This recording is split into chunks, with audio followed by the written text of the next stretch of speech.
All right, guys, pictures up. Pictures up. Pictures up. Let's roll sound. Rolling. Rolling. Sound speeds. Camera speeds. 2. Awesome. Take 2. Mark.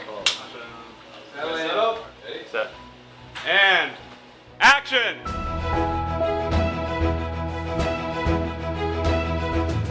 Welcome to the Penn Cinema Podcast, your behind-the-curtain connection for movie news and reviews. Now here are your hosts, Penn Ketchum and David Moulton. Welcome to the show. I'm David Moulton. And I'm Penn Ketchum. What's up? A well-rested Yes. David Moulton, And, Penn Ketchum. well, Yeah. some What's might up? even call us the dynamic duo. Ooh, that dynamic duo. Yeah. No one's ever used that phrase for Right. two gents before. Right. That would be a time. first. Yeah. Dynamic duo. We were talking a minute ago about a movie that hurt our ears, a trailer Yeah. that hurt our ears. And David said, I don't know about the trailer, but it hurt my ears. And I said, I think I read a review about our show It was right about along the way. same line. I think Gibble wrote it in. Yeah. The Mystery Gobble. No doubt. Well, he listens Bastard. at 700 speed, so our voices are Right. 20 octaves Right. higher. Right. Yeah. Well, he's only got 10 minutes to get from Linux to Mannheim. Yes. So he's It's got to be quick. got to get it in. Got to cram it in. You ready for some news this week? I am. I am just, so excited. And I really hope there's some kind of news out of DC. Yeah. Well, guess what? This news doesn't come out of DC. Oh, okay. Talk to me. Or it could. Ooh. You familiar with the Saw franchise? I believe I'm familiar They with have it. somewhere between 1 and 12 movies. Right. There's no way to know. It's hard to tell. There's no way to know how many movies they have. Yeah. Because don't they have one that's not named Saw, but it's like from the Saw universe? Yeah, it's like a spin-off with... What's the guy's name? It's The guy Chris na- Rock? No, yeah. But his name is the name of the movie, Oh. I think. Yeah. Anyway, so there's a variety of Saw movies. If you thought we were bad about remembering movie names, just wait until the movie's named after a person. Right. We're even worse than that. Or it's in the horror genre. Yeah. Triple whammy. I did see the first Saw. I did too. Yeah, and that was it. I did not to see. I did not to see any others. No. And I remember being disgusted, but then also flabbergasted at the ending and Yeah. being like, wow, Saw movie blew my mind. Yeah. And what was the other thing I wanted to bring up about last week? Remember, I made a really funny joke and we just let it go by. Yeah. What was the joke? It was about wasn't the Wizard of Oz? Something with the Wizard of Oz? I forget. But after the show, I was like, David, I made a really funny joke and you didn't even comment on it. What's your problem? You called me out on the show, remember? And I was like, but I'm hungry. That's right. That's right. But I'm hungry. All right, David, hit us with the Saw news. Okay, Blumhouse. We're all familiar with Blumhouse. Big time. A massive player in the horror field. Right. They churn out a lot of horror films. No, I don't think churn out is the right word. That makes it sound. Okay, they make they release a lot of horror Yes. They invest, movies. Yeah. create, dream. And they just purchased the Saw franchise. What do you think this means for the Saw franchise? If you, let's just call you a fan, you've seen Yeah. one. Yeah. And we know that there's between 1 and 12. Right. I'm a knowledgeable fan. Yeah, so as far as we know, you could have seen all of them. I'm a safe adult. Yeah. What do you think this means for the Saw franchise? I mean, honestly. Reboot or just more movies? No. I or think what? if I was a fan, I would think this is good news that I would expect more Saw movies. Maybe you could do a reboot, but is that necessary? Like, I don't mean that in the uppity sense of like when you tried to say, some great movie that I was really enjoying and you were like, it's not even necessary. It's not like that uppity shit that you come at us with. I don't know what you're talking about.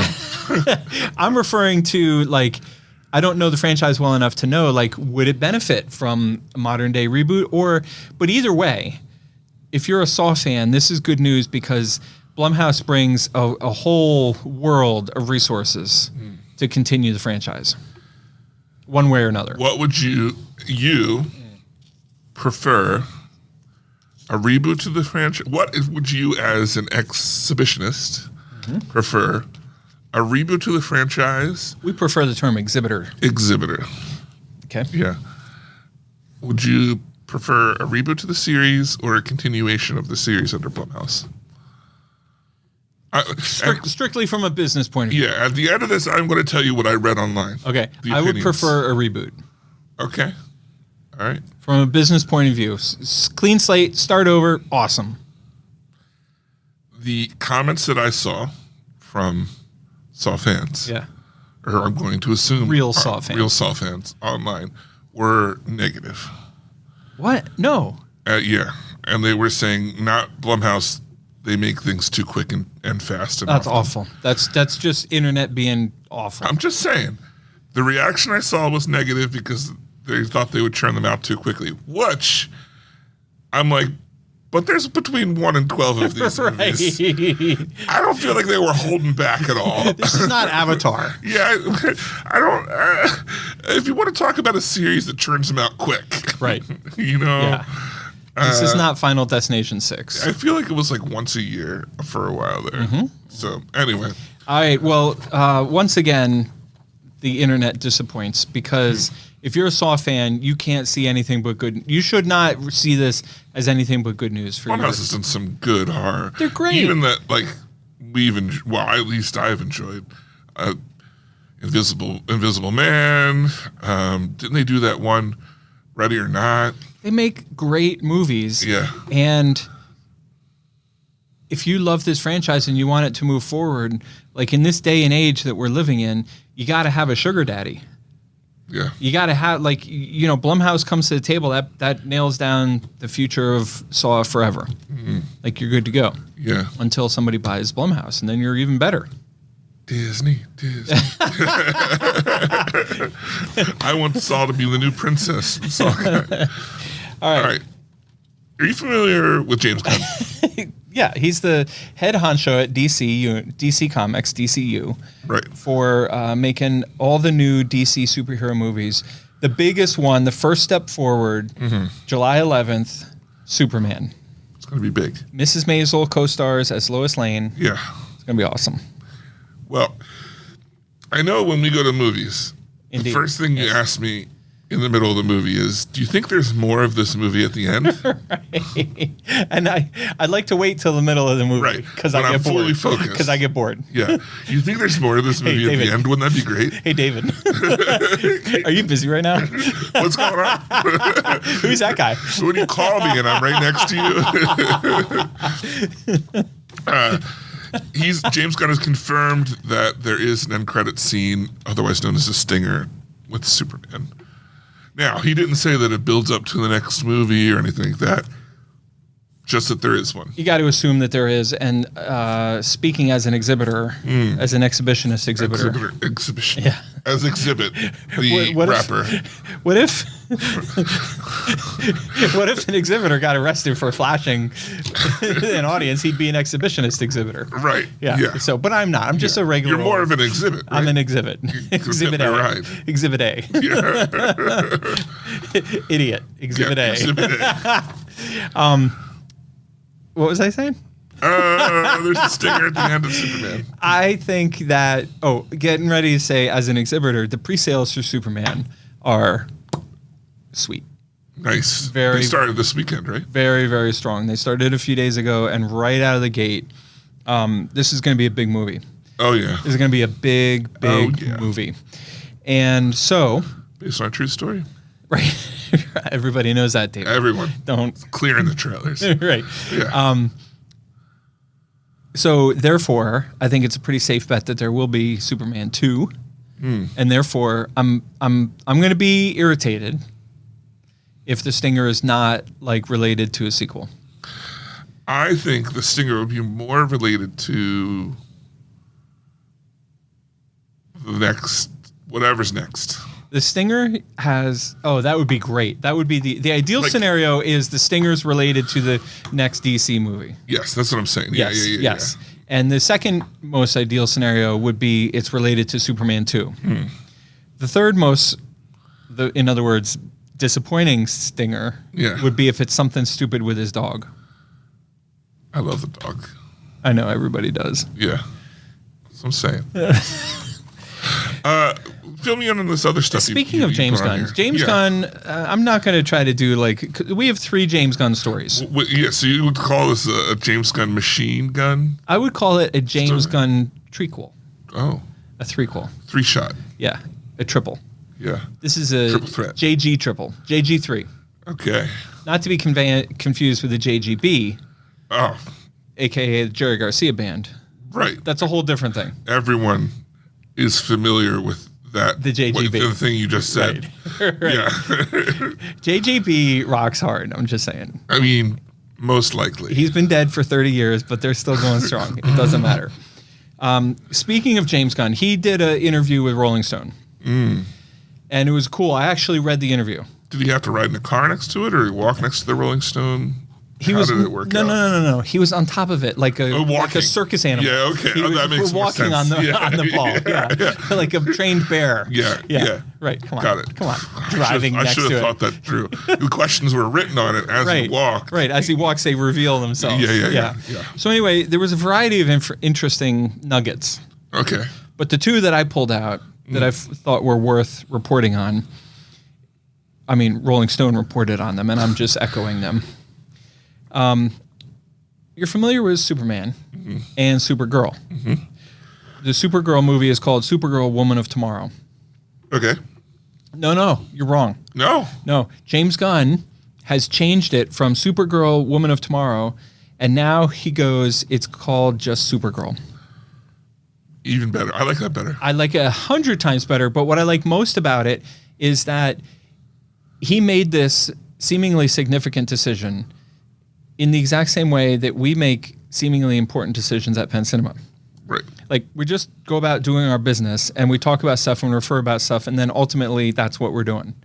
And so what was reported in Rolling Stone is that people on the set heard him referring to the movie, repeatedly heard him referring to the movie as Supergirl, not Supergirl Woman of Tomorrow. Right. And so somebody asked him, are we changing the name of this movie to Supergirl?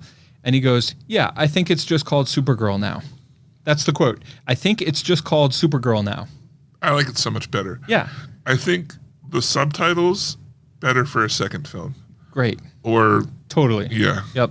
Well, I don't know if you recall, the Superman movie was originally called Superman Legacy. Right. And they changed that to Superman. Right. I mean, you look back at Captain America, The First Avenger. How many people remember it's called The First Avenger? Zero. Just you.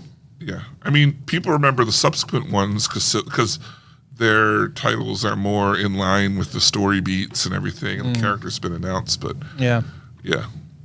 You know what I hate? I hate when people come up to me and they want to talk about like Thor 3 or Captain America 2 or Yeah. they pick some specific Marvel movie and want to replay the plot. Right. And they don't know that you can barely remember. I'm like, bro, I didn't know the plot when I was watching it.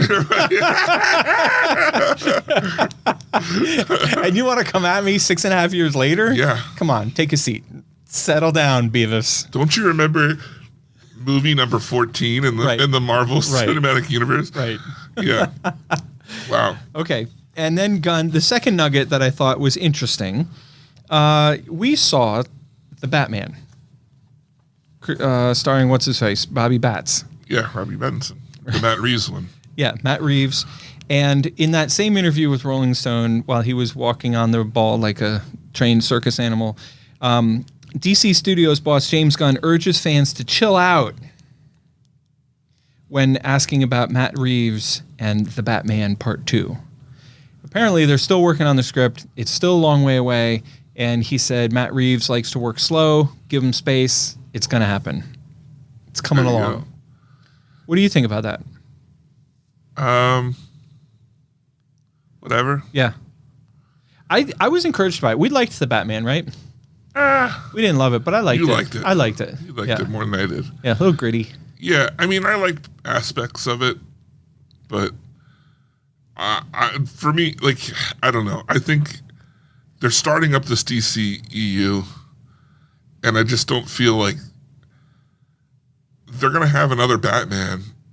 A different Batman. Yeah, I don't really feel like we need this one. Well, we're going to get it. We are. Because he Yeah. specifically made that comment that when we bring Batman into the universe, it's not going to be Robert Pattinson. Right. But he is of the opinion that there is space for both.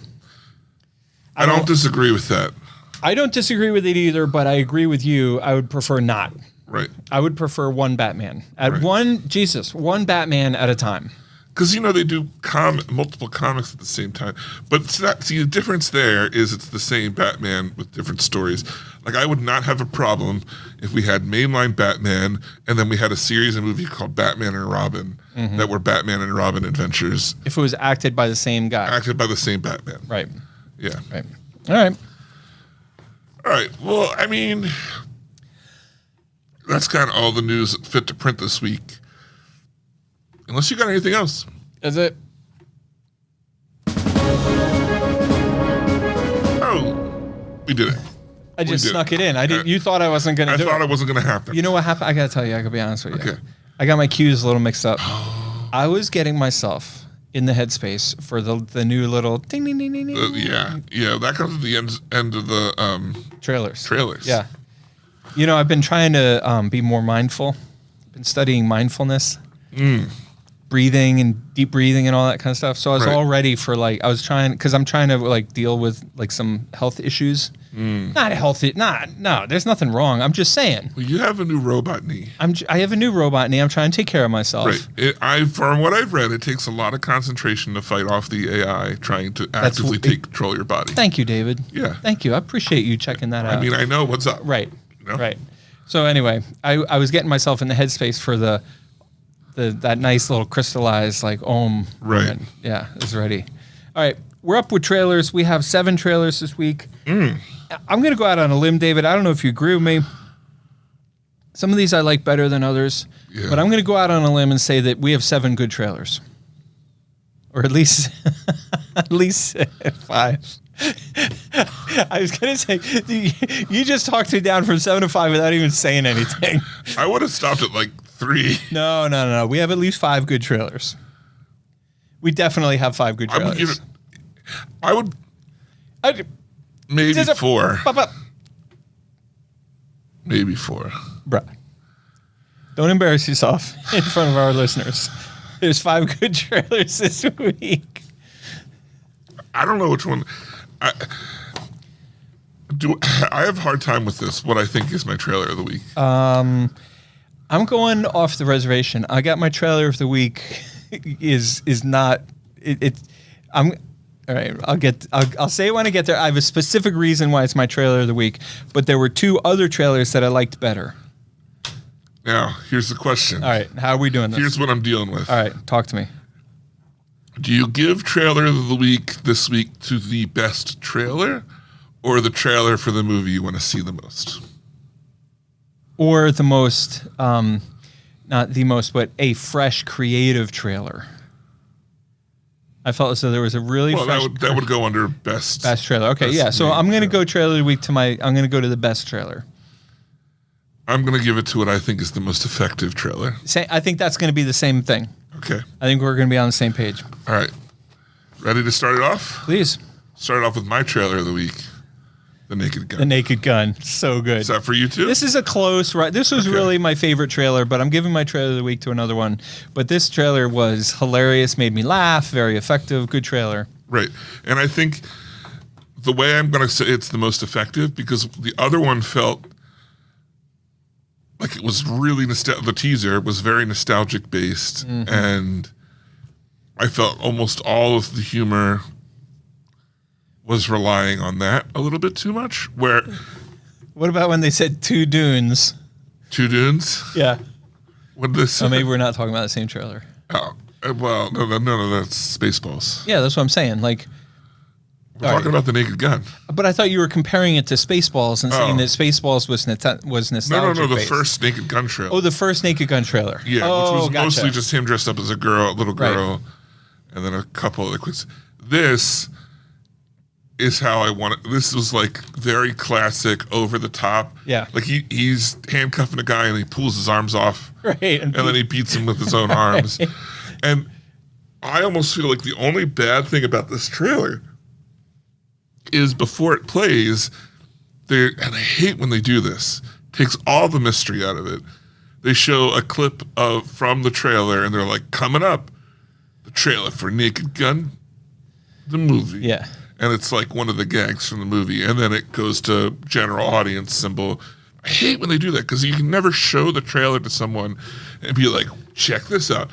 And I think the reason that sucks so much, and thankfully that if this plays in the theater, it won't have it, is because it starts off looking like a very generic Liam Neeson action film. Yes. Like it could be any of his action films, and then he rips the guy's arms off, and you're like, "Oh, this is the Naked Gun humor." Yeah, and it's just the ball keeps rolling from there. 20 years man's laughter. Right. Yeah, and so I'm looking forward to seeing it in the theater. Excuse me, seeing it in the theater while it's with that kind of audience surprise. Yeah, you want to see this in a crowded theater. Yeah, I think it'll be great. Yeah, I don't want to watch this by myself in the morning. I want to come watch this Thursday night when it opens. It opens in August. And you will know if this movie is for you from this trailer. You already know. Yeah. Probably. I mean, if you're not familiar, this will tell you. Next up, we have the first of two bad trailers, St. Clair, which I watched the whole trailer, David. I have no idea what this is about. Okay. Because I was watching the trailer and I was like, David's going to have to walk us through this. From what I understand, some girl thinks she's called by God to maybe kill bad people. But she's like a young girl. Okay. That is literally all that I got from this. Next up, we have my trailer of the week. See, this is where I was saying, I don't know this, for me, this wasn't effective as much as this just was the one I'm most excited for. Like, Well, the movie we're talking about is Spaceballs 2. Right. Return of the Schwartz. The Schwartz returns July 27th. This year? Next year? I think next year. Yeah. The Schwartz, so listeners, listen, go watch this trailer. Because you know the beginning of the famous crawl at the beginning of the Star Wars movies? This whole trailer is that crawl. And it goes on. And you can't do it justice. It's just like the original Spaceballs that keeps going on and on. Yeah. But it's like funny. It's a total takedown of Hollywood. You know, and they're talking about all the different Predator movies and two if you count the other thing. And it's like... It's all the sequels that have come out before this sequel. And the prequel to the sequel and the sequel to the prequel and the trilogies and all this. And then it says 2 Dune movies. Yeah. And then there was another one that really cracked me up. They were talking about all the things that have happened since the first Star Wars came out.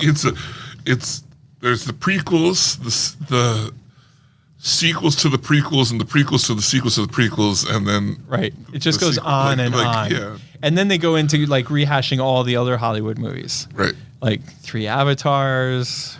All right. Anyway, I thought this trailer got my trailer of the week only because I'm actually more excited to see Naked Gun than I am Spaceballs. But I gave this my trailer of the week because it was so different. Okay. And it was effective. It reminded me of what Spaceballs is. You know, it like hooked me back to that original brand of stupidity. Mel Brooks will be 100 when he acts in this movie. Is that for real? Yeah. I saw a little interview of him opening it. Yeah, that was. Yeah. And he was wearing the sweatshirt, and it says Spaceballs, the sweatshirt. Yeah, because all the merchandise they have. In the movie.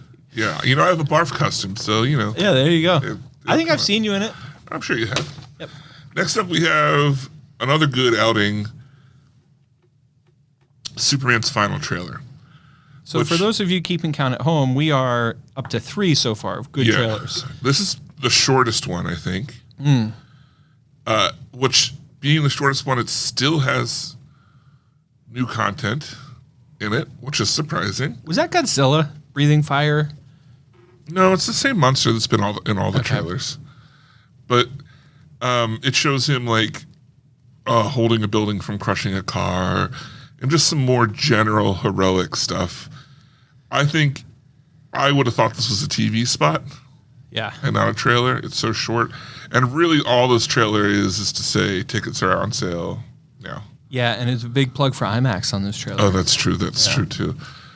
So, You know what I would like, and I'm not trying to say anything negative about this movie. I think this movie is going to be awesome. I can't wait to see it. I would like to see a Superman similar to The Dark Knight, where it takes place like in a normal world. no, you don't. That's what they did with Man of Steel. Oh, is it? Yeah. Yeah. That's what the old DC universe was based around. You don't want to see that. You don't. No. I'm so glad we had this talk. So you want to see a bright, iconic Superman, and you can't do that without Superman being too unrealistically goofy. Like, I'm not saying that he's comically goofy. I'm saying that he does not fit in the normal gritty world without becoming oddly a villain. Like, Man of Steel killed people. Yeah. Like, you can't have Superman without him being an unrealistic Boy Scout. Okay. You just can't. Okay. Well, you can, but it's not as good. It's not what you want. Yeah. It's not Christopher Reeves. Have you ever gone to a restaurant and ordered something and the waiter and you're like, I want the pizza, and the waiter's like, no, you don't. The waiter's like, you want the fried applesauce. Sounds so good. Well, I mean, if you go to a restaurant with me, I'd order for you like that. Yeah. Did I ever tell you about my friend that went to the restaurant and we were it was like a pretty fancy restaurant. I'm not going to name names because he's a pretty well-known guy and I don't want to embarrass him. I went to this restaurant and Amy and I order and his wife orders, and then it gets to him and he says to the waitress, just surprise me. And the waitress is like, well, okay, well, you don't know what you want? And my friend says, no, just you order for it. You just surprise me. She goes, okay, great. I'll get the salmon. And he goes, no. I want you to surprise me. And she goes, oh, you don't like salmon? Do you like steak? And he goes, no, you don't understand. I want you to surprise me with your order. And she goes, okay, I'll get the chicken. His wife's screaming at him, why are you such an idiot? Tell the poor girl what you want. She keeps spoiling it. That's what his thing was. That's exactly his whole thing. He didn't want to know. Man. And now, if I was her, That man lives on the edge. first of all, if I was her, You'd gone back in the back room, put the highest price item on the menu. absolutely, that's exactly what I was going to say. You didn't want the lobster fishtail swordfish man? Right. Stacked on top of 3 steaks. Yeah. Right? That'll be It's a normal menu item. $185 entree. It's exactly what you asked for. Yeah. It's called the surprise. It's a secret menu item. You have to ask You have for to it. ask Yeah. for it. Yeah. Yeah. I thought you knew. Okay, next up we have a trailer, which I thought, I'm saying this is a good trailer. I am thought this too. was pretty good. So now we're up to 4 trailers. Okay. And so it's called Nuked. And it's about some friends who get together, and during the dinner party, they turn off all their phones. And then one girl sneaks to find her phone. Well, you think it's going to be a horror movie, the way they're setting it up. Yeah. Either like, put your phone in here, you're going to be fully disconnected. And then they reveal the chef is a chef who curates a slow burn high into the food. I didn't really pick up on the horror thing, but I did pick up on, like, it started out like serious, like you're saying. Yeah. Like it was not a joke. But then you can quickly see. Yeah. It seems to me, I'm going to use a grown-up word. It's definitely a comedy. You got your dictionary out. You got your thesaurus. I'm going to say, you ready? I'm going to say this is a satire. What's Wow. up? Wow. Yeah, what's up? Look that shit up. Wow. Yeah. I didn't know you had it. That's a Frodo word right there. It is. Wait till you hear my review of Materialists. Oh my God. Yeah. Wow. I looked up some fancy words I for bet that. you did. Did you use the ABC book? No, I went to the A24 website Yeah. and clicked on uppity words. The movie. Right. They have a whole section for uppity words, the Yeah. movie, that you can steal from to use words to describe what you thought of their movies. Oh, perfect. Great. It's like a Mad Libs. Hey, did you ever hear anything about that A24 thing? Did you reach out to them Remind me. about the membership? Oh, shoot. I did not. Yeah. Missed opportunity. It is a missed opportunity. Anyway. Maybe this week I'll remember. The movie's called Nuked. They put away their phones. During dinner, one girl sneaks out to peek at something on her phone and realizes that everybody has gotten a text that there's a missile headed their way and they're all going to die by morning. Yeah. But also, I think they may have also all taken acid or something. No, the thing is that the chef, like I said, they bring up the chef and she says, I'm a specialty chef that curates weed-induced food. Oh. And she says, I've placed it out so it's a gradual high. You'll get higher and higher as the Gotcha. night goes on. Yeah. And so while they're all dealing with the fact that a nuke could be coming, they're all tripping more and more balls. I actually really want to see this movie. I think it'll be fun. I feel like I've lived this movie. I don't know if it'll be the best movie of all time or whatever, but I think it'll be a decent watch. I don't think it's gonna come. Probably not going to come. Yeah, I don't know. Right? Yeah. I don't know. Good Saturday afternoon. I have definitely booked movies just because I liked the trailer, Oh, and then I've gotten burned, snap, crackle, and then pop. nobody comes. Yeah. Okay, next up. By the way, speaking of movies like that, they're giving me the full court press for Bride Hard. Bride Hard. Remember that one with Rebel Wilson? Yeah. That's the face I made. I said I typed out an incredibly professional email just to Sent them a picture. just to communicate what you just did. Yeah. It looks bad. Go ahead, take one of the busiest weekends of the year Yeah. and try to get me to open a movie that's projected to make $500,000. Hey, it's not going to get there without you. Right. Well, I could tell they were having trouble because then an email went out, not just to me, but to everybody, saying, we'll be flexible with showtimes. Oh, Yeah. thank God. Yeah. All right.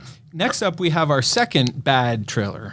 Yes, but our third vampire movie this year? Yes. That's what I was going to write in the show notes. Thank God, another vampire movie.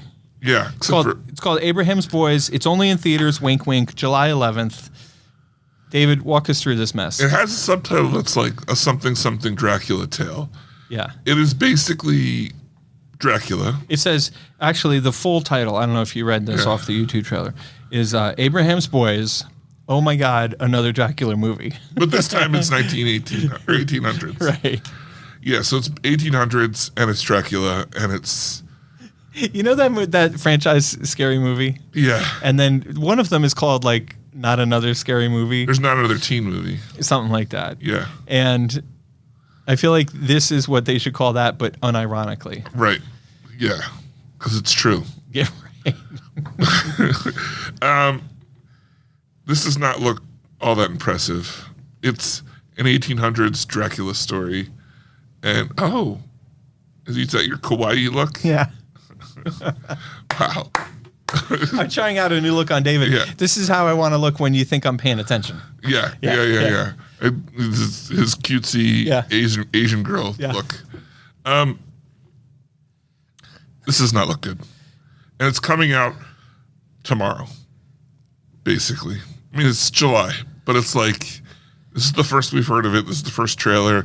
Watch out. Here it is. It'll be gone before you know it. Next up, we have our fifth good trailer of the week. So, Abacus, would you do the honors and crank the data and see? East of Wall? Yep, he comes up with number 5, East of Wall. Really? Yes, this looks great. This is from Sony Pictures Classics, who, for the record, does not make bad movies. It's a Western, female-driven, women-empowered, rodeo, Western. I'm guessing there's This some... looked horrible. I thought it looked great. They're on They're horses. constantly talking about how they sell horses on. It's like a movie made by TikTok stars. No, it's a movie, and one of the characters has a side hustle via TikTok. This looked the same quality as that movie trailer we watched the other week of the TikTok stars trapped in the haunted house. No, David. I was surprised. You are incorrect. What I saw after seeing the Sony Pictures Classics You're at the wrong. beginning. I thought that is crazy that this movie is coming out.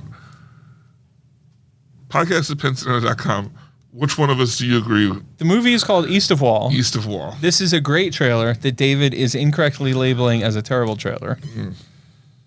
Once again, David's wrong. It would be first time. Would be the third, I think, if we're keeping count. I'm pretty sure it's first. Wasn't that was one of the best notes ever? Yeah. Well, you just like it because it has horses in it. I like it because the characters are original. They seem high energy. They seem fresh. They're not all little, pretty boy Hollywood actresses. They seem gritty and tough. They're their own people. Why do you hate women?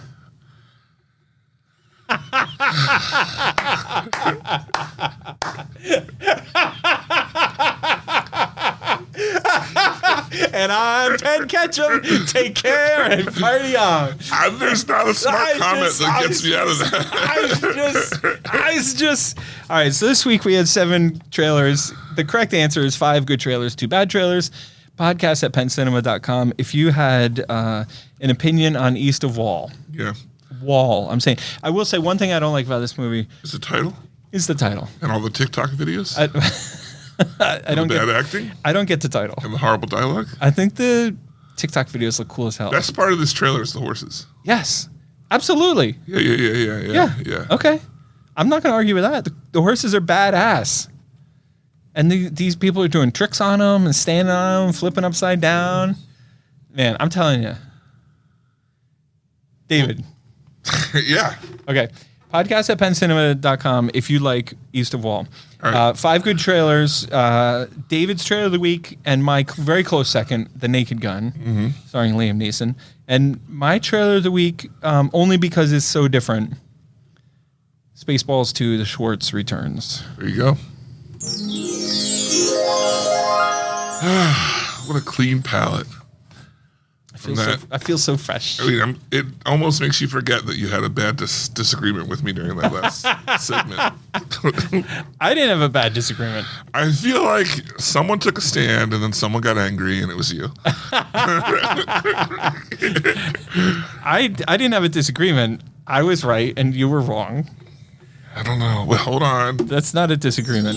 Oh, great. Sorry.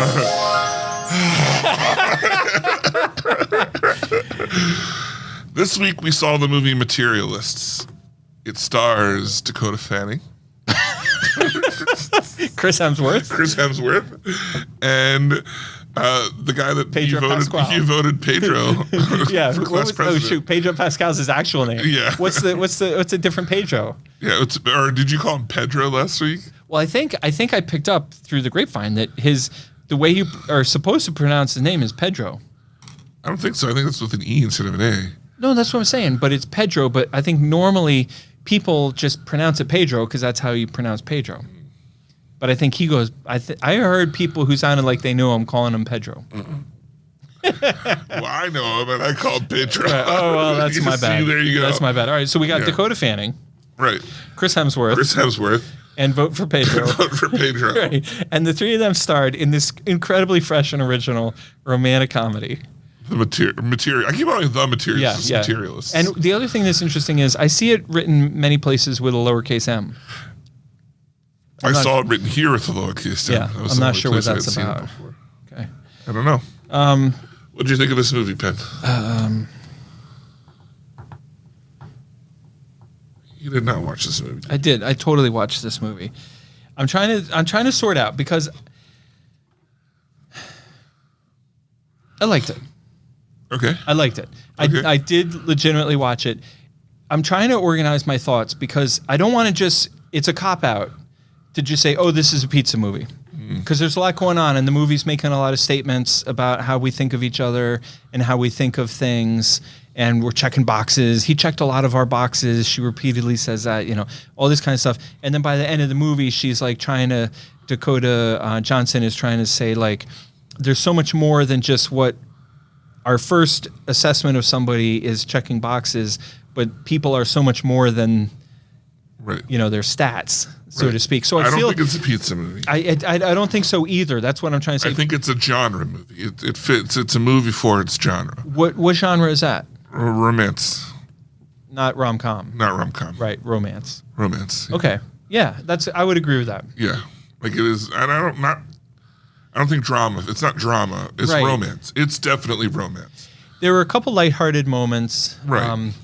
when they cut to the clients telling the camera what they want in their mate, what they're looking for in a man. Right. Well, And there's some lightheartedness, but it just because Avengers has some jokes in it doesn't make the action movie a comedy. absolute perfect. Yeah. Absolutely. Yeah. So this romance movie, now with that being said, what I didn't like about it, what I was a little bit disappointed by, is, can we do spoilers? Yeah, We're just I going to think do spoilers. spoilers. There's a girl. She got an old boyfriend who they broke up with. She meets a rich guy. Yeah. You couldn't go so far as to say she falls in love, but she hooks up with him for a little while. She introduces him around as her boyfriend, and they're a great match. Right. But then she realizes later, in about 2/3 of the way through the movie, that she needs so much more. She Right. uncouples from him, goes back to the old boyfriend, and then that's kind of it. Well, then but there's more to it, because she goes back to him because she falls back into a pattern of using him Right. to get validation, which is Right. what she To find value. Yeah, to what she talks about it being all about. And it's at this point that the guy finally decides that it's time to put his foot down and for himself to break the cycle and to get real. So the title of the movie really speaks volumes to the characters and really just the materialistic view of the main character, and then a lot of the people that she works with as a matchmaker, is all these very materialistic things, not necessarily literal material, but like height, weight, financial status, education, all these things, all these boxes to check off to make the Right. And she meets what she calls, Pedro Pascal's she calls him a unicorn. He's perfect. He doesn't have, there's nothing wrong with him except for the fact that they just don't click on the romantic level, on the deeper romantic level. And that is what brings her to leave. And then you have Chris Evans, on the other hand, who she's always clicked with on the heartfelt romantic side, but he doesn't have he doesn't have money or security or looking at how you want a future, Right. stability. And it's like, what's more important in the end? And, after deliberation, of course, she picks, because of course she's going to pick the guy, which... There's a couple great monologues. There's a great toast at the beginning of the movie. The wedding toast. Yeah. That the dad of the groom, who's not a character, or the father of the bride, he's not a character in the movie, but they show him giving his toast and Dakota Johnson in the foreground and the toast is in the background. And the toast, I forget the words to it, but it was really beautiful. I'd like to look it up and read it again.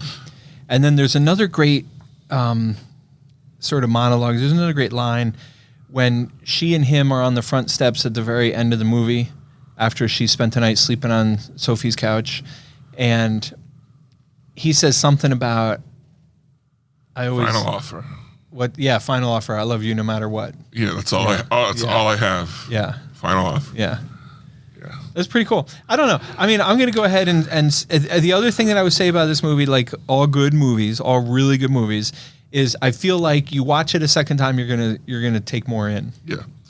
I thought this movie, I also agree, I did like it. I felt like if you were going to put it, I said it was a genre film, but then within the genre, I would have put it as a very strong mid-level movie. Yeah. Like, this isn't the type of romance movie that you go running out going, oh my God, that was so amazing. Like, you'll enjoy your time. Right. You're not gonna not enjoy your time. Right. But it's not like you're running out to tell people to go see it. Yeah, I agree. I've made that comment before. It's not the movie I'm gonna call up my buddies and be like, dude, you guys got to get in and see this before it gets out. Yeah, but it is, if you like this type of movie, you're going to have a good time.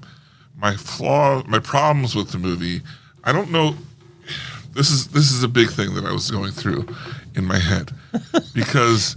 Were you going through something? Yeah, I was going through a little bit of something. Right in the middle of the movie. And I admitted this before the movie when someone was like, ugh, I can't, Dakota Johnson, I can't give her any, when has she done anything good? Oh my God, she was in Daddy-O. And then I was like, well, Daddy-O was amazing, and I felt that it was Oscar worthy. Yeah.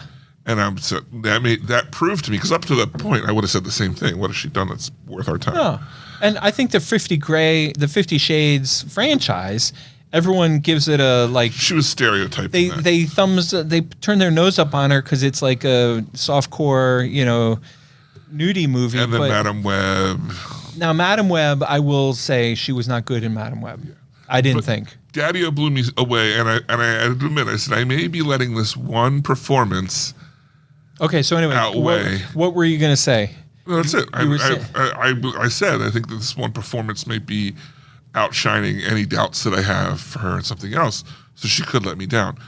I don't want to say that she let me down but I did realize some things about her. I don't know if I can always feel like it's direction of the film because we saw Daddy-O, she did so well, and I said, two things. She really excels at dramatic one-on-one conversation. Like when things are like deep and personal, like the back third of the movie, she was amazing. Yeah. Front 2/3 of the movie, well, I say front third because when she starts to lose it, I think she was pretty good there too. But something, I feel like they ADR, in everything I've seen her in, they ADR her voice. AVR? ADR. What's that? That's when how they record a movie and there's no sound. Right. And then they have the actors come in and reread their dialogue over them. A lot of movies I've heard do of that. I didn't know it was called AVR. ADR. ADR. Audio dialogue, something. I don't know the actual definition. Audio dialogue redo. Yeah, it might be. Yeah.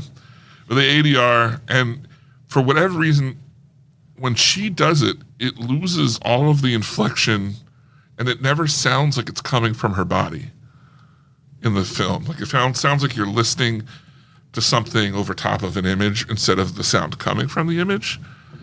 And it's always very monotone. And her like dating conversation stuff she always sounds like she's either putting too much weight into the conversation or not enough.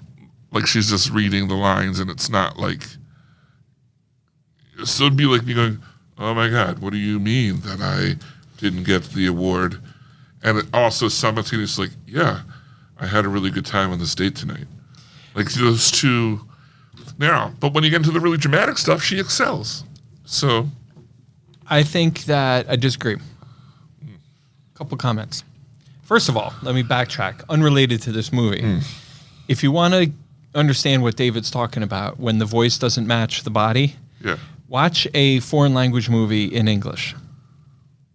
Yeah. Like you're on Netflix and it's a movie that came out of Norway and you're listening to it in English. Yeah, but in that sense, you look and it doesn't match the image. No, but I'm saying, But yeah. okay, you're talking about like the mixing. the mixing. But I'm saying like even when you can't see the person, a lot of times the voice doesn't sound like it's coming from the person. Right. Even when you can't see their lips, right. it's still get awkward. And they did this in this movie. You'll get a lot of scenes where it's from behind her. But I disagree. I think she was amazing in all 3/3 of the movie, and even the monotone date movie or date voice. I feel like that was on purpose because they were demonstrating that this is a cold, calculating character. Okay, She's not going to say just that. be willy-nilly falling in love with Pedro Pascal. She's going to be telling him this is a business deal. And I really like this date, and I'll go out on another date with you. She used the exact same voice that she would use if she was buying a car. Yeah, but then her at the party also is the same voice. Celebrating 9 marriages. All business. And then the third thing I'll say is that I'll see your Dakota Johnson and I'll raise you a Pedro Pascal because I did not think he was great in this movie. No, but I would have said about Pedro all the things that you just said about Dakota. and maybe that's why the first third doesn't work because it's the two of them together, both doing that. I wouldn't say that it didn't work. Well, I mean, it felt odd. Odd is the right word. I don't think it he was. works fine. His personality, and I know he's an actor, so like whatever, but every actor has their personality shine through. His personality is better suited for a show like The Last of Us than a romance movie. My second quip with the movie Yes. is much smaller and has to do purely with me overthinking. Please. Going into this, I thought, and I'm glad it wasn't this, because I like the movie a lot more for not being this. I thought it was going to be a Chris Evans trying to get her back type movie, and it wasn't that at all. Yeah. It was, they just, I would have hated that. yeah. But I thought it was going to be a lot more of who is she going to be with at the end of the movies. Gotcha.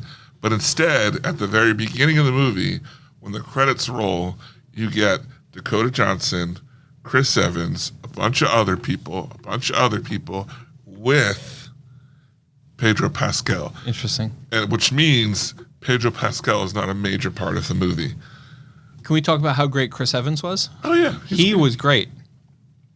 It's interesting. I mentioned this today in a conversation. He's losing his bulk now that he's no longer Captain America. And I don't have a problem with that.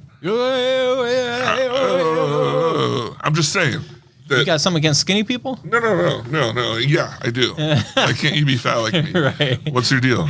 Just eat more. Why can't you be like the rest of us? Right. Yeah. So no, but I'm just saying that like you can tell it's interesting to see how now that he doesn't have to keep up that physique, how he's still a very healthy and buff dude, but he's not Captain America. And he's not trying to keep up the look of Captain America, which I think is good. I thought his acting was great, and I Yeah. loved that character. Yeah, I thought like it when was she good, too. called him crying, and he was on the phone, and she said something about she made some kind of reference to Pedro, and he was like, "No, that's fine, just keep talking." Yeah. Like he stayed on the phone, even like just as a person, a human being she could connect with. Right. One last thing I want to say about this movie, and this is where I had to look up the big words. I forget them now. Shocking. But I read a really interesting article that contended that this film was a satirical look at Hollywood, Interesting. talking about the filmmaking process. And remember that scene where Dakota Johnson is like on the fire escape with her coworker, and she's like talking about this girl they're trying to match, and she's like, well, she's okay pretty, she's okay education, she's okay money, she's not good enough to compete in the general market, but she doesn't have anything niche to compete in the niche market, so therefore she's like lost. She doesn't stand out. She doesn't stand out. And that you could go verbatim and talk about movies that go to A24. Yeah. You know what I mean? And talk about the Hollywood process. You need a big name director, you need a big name writer, you need a big advertising budget. Yeah. And put all those pieces together without focusing on the heart of the film, without the heart of the story. What's the story? Yeah. And after I read that article, I don't want to try to take credit like it was my own idea, because it wasn't. But after I read that article, I saw this movie in a whole nother light. And I wish I'd read that article before I saw the movie. But like I said a few minutes ago, I think the sign of this being a good movie is that I want to see it again, and I'm fairly confident that when I see it again, I will pick up on different pieces. I thought it was excellent.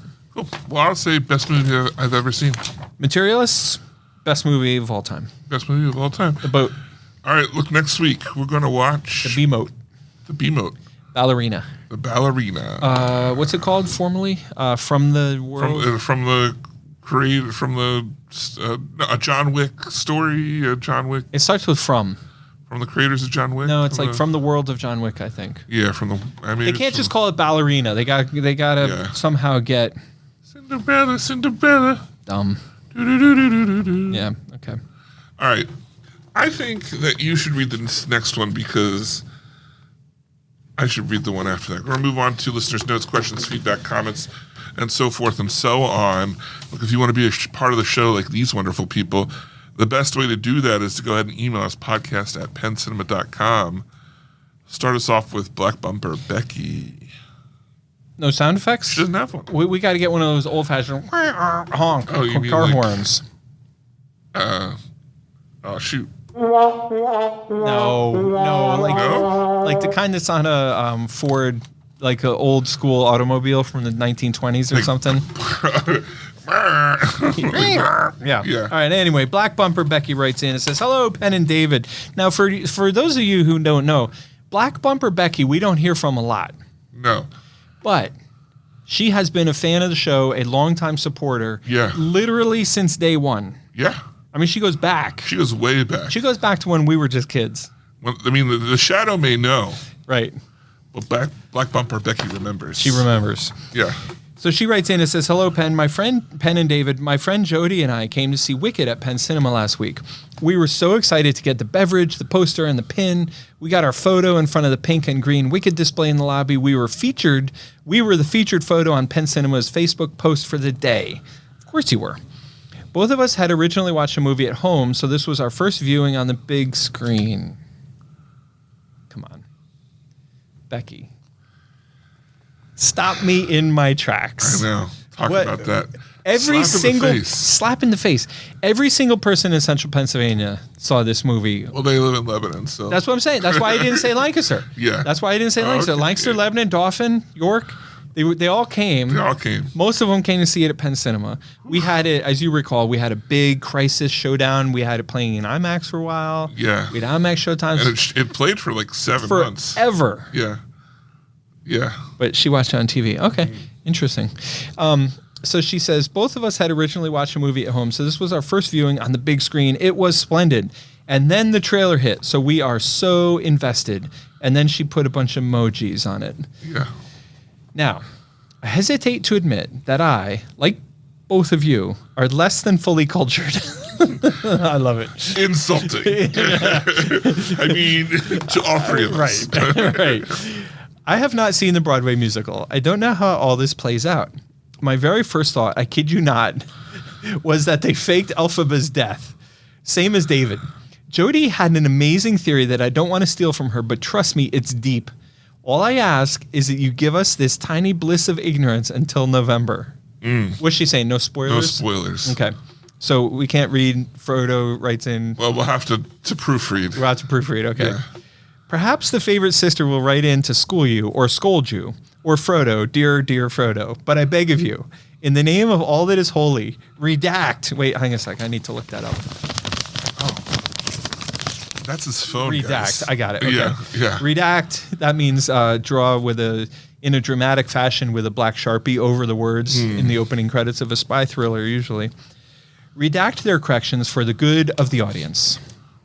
So in other words, she has this great theory, She doesn't want it spoiled. and she doesn't want to spoil it before November. Yeah.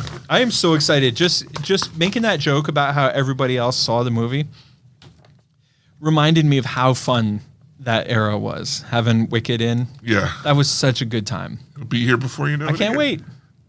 Next up, we have an email. Oh. That, and this one, I had, you ever have your antivirus, like, flag something? Yeah. And it's like, you have to get it out of quarantine. Right. Yeah. You have to give a little drop of blood to Yep. confirm it's you. Because Yeah. they're like, this could be the real deal. Nasty stuff. Nasty. Yeah, nasty McNasty. So this comes in from, it's a random unknown write-in. Oh, that's the name? Yeah, it came Okay. from a random unknown write-in. I couldn't identify Yeah. the virusing. Yeah. There's a bunch of Right. odd characters. Was it encrypted? Yeah. Yeah. It says, "Hey guys, long-time co-host, first-time caller. I was watching The Materialists, and I realized you guys have a real Chris problem. Allow me to explain. A couple weeks ago, Penn referred to this movie starring Dakota Johnson and Chris something or other, not Hemsworth, not Pratt, but whatever. And then, this past week, he made the same reference, although he labeled the Chris as being Chris Pine. John? Prime. Chris Prine. John Prine? No. Chris Prine. David thankfully jumped in and made the correction. It's Chris Pine. We could be forgiven for mixing up Chris Pine and Chris Prine. Right. That would be an Right. easy mistake. Right. Content that David had saved the day with his important correction, you two idiots got back to whatever it was you were talking about. Rude. Obviously very pleased with being able to name these 3 stars for the movie, including the very chic and correct pronunciation of Pedro Pascal, or Pedro Pascal. One big problem, though. Chris Pine is not in the dang movie. It's Chris Evans. Respectfully, pre-kindergarten. Right. Yeah. David, what have you to say to this random unknown writer? Right. I think this guy should be banned and not allowed to write in. Offensive? Rude? Okay. Blatant misconduct? Okay, but all of those things being what they are, Right. and true. Yeah. What do you make of the fact that we were bogged down in correcting Prime to Pine, and we never noticed that it's actually the wrong damn guy? I think that after 303 episodes, people should expect less. If you've learned nothing, shame on you. Shame on you. Right. Fool me once, shame on you. Fool me 303 times, shame on you. Okay, last but not least, we have Landis playing already. Nick Landis playing already. He writes in, you know what I like about Nick? Yeah. He's a fun guy. He's a pilot. But he writes in specific business-related questions. Yeah. They're thoughtful. Yeah. I like it.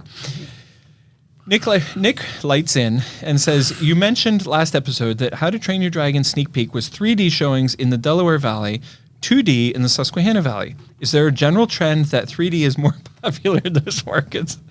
Likewise, I noticed that you'll do 3D and Lidditz for both standard movies, but I haven't seen an IMAX 3D in a while.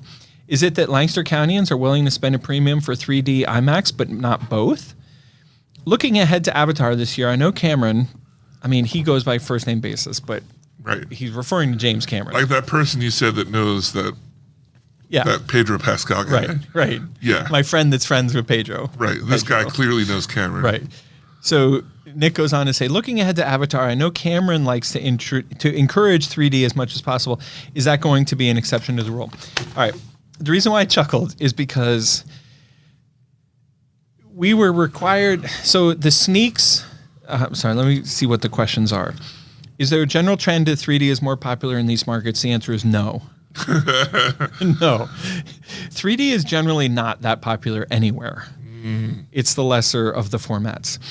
We don't typically put 3D in IMAX because most people want the 2D IMAX experience. So if we make one of the IMAX shows, like if we make the 4 p.m. show 3D, you're basically giving up an IMAX showtime.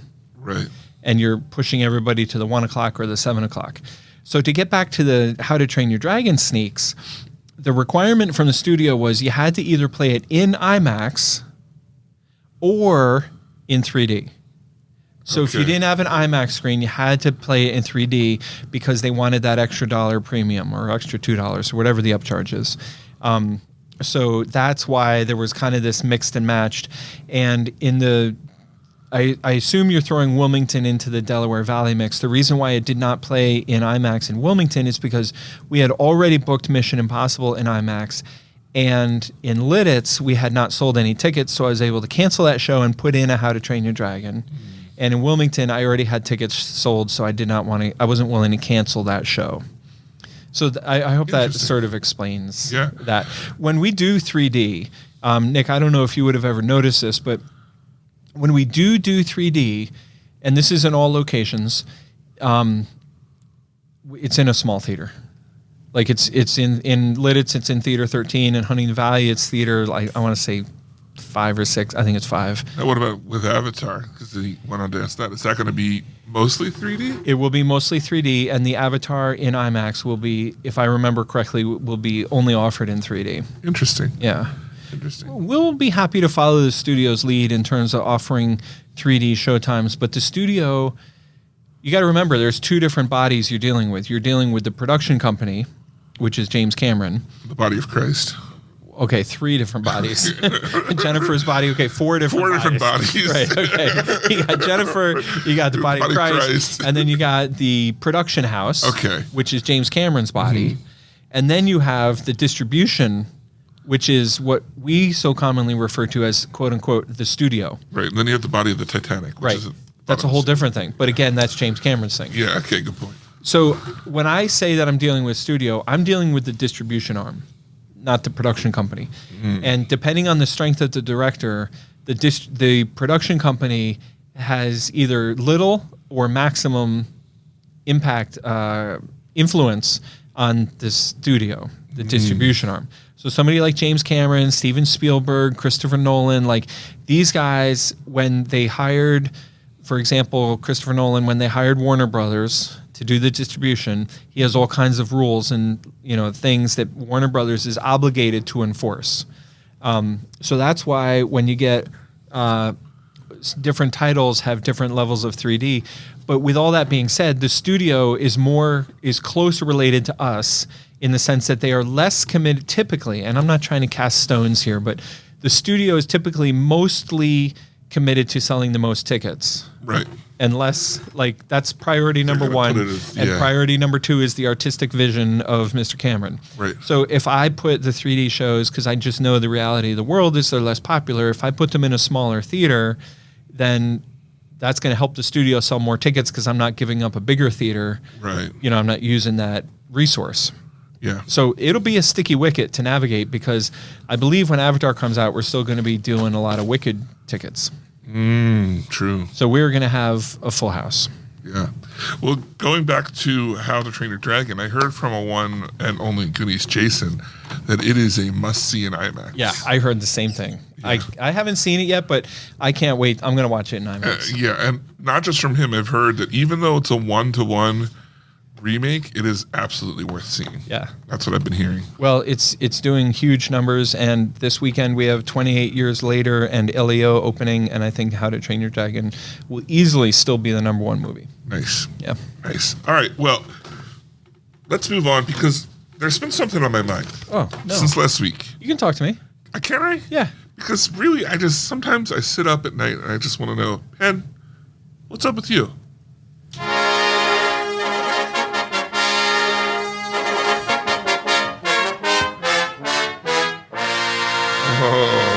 It's like a little music. Yeah. A little conductor Yeah. action. David, I'll tell you, Amy and I got hooked on this show on Apple TV Whoa. called Friends and Neighbors, starring John Hamm. Whoa. And it is awesome. It is so good. We got so addicted that we were like, we had everybody over, and we were pretty much just looking at our watches until it was time that we could watch. Yeah. We were down to the last guys episode. get out? Right. Yeah. Are you guys still here? What's So How'd you left? I'll be upstairs. Anyway, Friends and Neighbors is awesome. I'm also watching a new show. I think it's on Netflix called Straw, Tyler Perry movie about a woman who's pushed beyond her limit, has some kind of breakdown. the straw that broke the camel's back? Either that or it's the last straw. If she does not break A the camel's back. And last but not least, I know a lot of our listeners are big time F1 fans. Yeah. Getting psyched for the movie. Me and Sarah, we were having a little sidebar about F1. Yeah. And on Saturday, you may have been looking for me, but I was busy. Maybe it Yeah. was Sunday, I forget. I was watching the Canadian F1 Grand Prix. Now, you don't just watch a Canadian F1 Grand Prix. The day before, A Grand P. a Grand Prix. The day before, not to be confused with the Grand Poo. Right. Right. I mean, that's a whole different A thing. weekend of the Grand P and the Grand Poo is a Right, right. big deal. Yeah. The race is on Sunday, but then you have qualifying race on Friday. You have practice rounds on Thursday or whatever. My days are mixed up, but Yeah. it's like all these little mini races leading up to the big race. And this young buck got the pole position, which meant he got to start first. His name is George Russell. And he held on and won the dang race. Wow. It was pretty exciting. The race finished under a safety car, just like last week. The one, what was I talking about a few weeks ago where I saw was it Spain or something? But wouldn't you say that the real winner was the groundhog that made it across the racetrack without Yes. getting hit? Definitely. Because to me, that was the star of That the was occasion. And I saw it, Now, which means I sportsed. you did sports. Yeah. I want to say something. Yeah. I feel it's worth commenting on. I was watching it with my new friend Will Turner. Yeah. William Turner. Yeah. Yep. Bill. Yeah. Billy Bob. Yeah. Turner. That's the one. Wow. Yeah. The one and the same. Wow. Fresh off his adventures on the high seas. Yeah. Yeah. Yeah. Yep. Wow. And he's from Florida. Yeah. So, he's How close were you with been on the Willie? high seas. Anyway, we're watching F1. Yeah. And the whole time, my guy's kind of side busting on it. Orlando. Bloom. Yeah, because I think he's a NASCAR fan. So he had all kinds of little comments to make, like every time like they touch each other and get like a little 10-second bonus. He's like, why didn't they kiss? He's like, no, it's the opposite. Uh-oh. He's like, why don't they bump and run? Like oh, they're so dramatic. Oh, he touched him. Oh, And I haven't explored it yet because I just didn't. But I feel like maybe he's more of a NASCAR fan because he likes the rough and tumble, a little more contact sport nature of NASCAR as compared to F1. Yeah, I can only think of the Lonely Island Pirates of the Caribbean. Chris of the Black Pearl. Have you seen that video from SNL? Yes. Where it's Michael. Yeah. He's like, this is the story. Yeah, anyway. It was great. David. Michael Bolton, that's it. David. Mr. Moulton. Me? As you're known to your friends. What's with you? Let me tell you what's with me. It's... I thought you'd never ask. I've been wondering. And now I know. I, of course, play the Mario Karts. But more importantly, I watched the movie Predator, Killer of Killers. And it's on Hulu. And it's a anthology movie. It was okay. The animation is disgusting, but the action's pretty cool. Do you know anything about this movie? No. It's like a filler Predator movie. And the basic idea is that I guess the Predators come to Earth every couple of some years and they want to hunt the killer of killers of the time. So they show there's a story of Predator versus a Viking, Predator versus a samurai, and Predator versus a World War II pilot.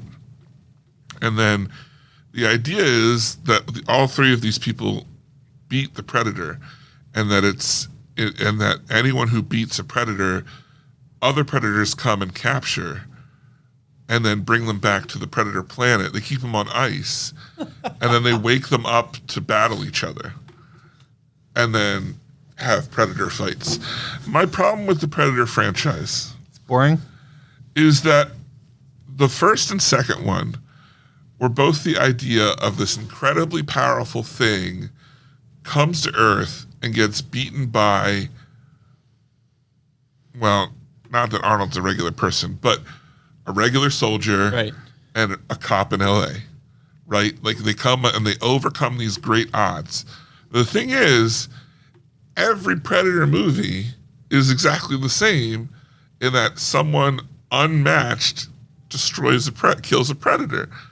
To which point, the Predators no longer feel like a big, powerful thing and more just like these guys who get lucky every now and then. Right. So, I don't know. I've never been into that franchise. And we got a new one coming, right? We got a new one coming. Yeah. Yeah. So, I don't know. There was the movie that came out on Hulu a little while ago that ties into this one. Anyway, all I'm saying is it had its moments of action, but overall, it was a fail. All's I'm saying. All's I'm saying. So that's my shtick. Is it over? Yeah. Okay. All right. Next week we're going to watch The Ballerina or Starring Ballerina. John Wick. John Wick. I think it's from the world of John Wick. The world of John Wick. Ballerina. Yeah. Look, if you want to be a part of the show, best way to do that, Penn, is go ahead and write us an email, podcast@penncinema.com. Yeah. The number one way to be a part of the show, Penn, I'm going to slip you a little note here. Yeah. So, something. Yeah. What is that? If I want to be a part of the show, Yeah. best way to support the show. Yeah. If you want to be a part of the show, podcast@penncinema.com. Yeah. If you want to support the show, What's the number one way? you go to our support hotline. Yo. Did I tell you about our new support? forgot to tell I me. forgot to tell you about the new support hotline. Yeah. All right, well, it has a secret email. Okay. It's called podcast@penncinema.com. No way. And it's designed to navigate moments such as we encountered earlier in this episode where one of us was correct on a trailer and the other was incorrect. That's insane. So you could write into the support hotline, podcast@penncinema.com, and let us know how you liked the East of Wall trailer. And if you don't have YouTube, maybe your computer don't come equipped with the internet. You're right. And if that's the case, just tell a friend. Yeah. You probably, if you don't have a computer with the internet, you probably spend a lot of time in the library. So just saunter over to the next book rack Right. and walk up to somebody who's like, Very quietly Right. whisper. right, Listen to the Penn Cinema podcast. podcast. No talking. All right. Well, once again, for the Penn Cinema Podcast, I'm David Moulton. And I'm Penn Ketchum. Take care and party on.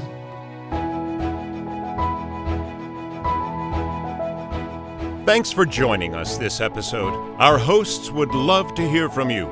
To contact the show with your thoughts and reviews, email podcast@penncinema.com. This podcast is a production of Penn Cinema.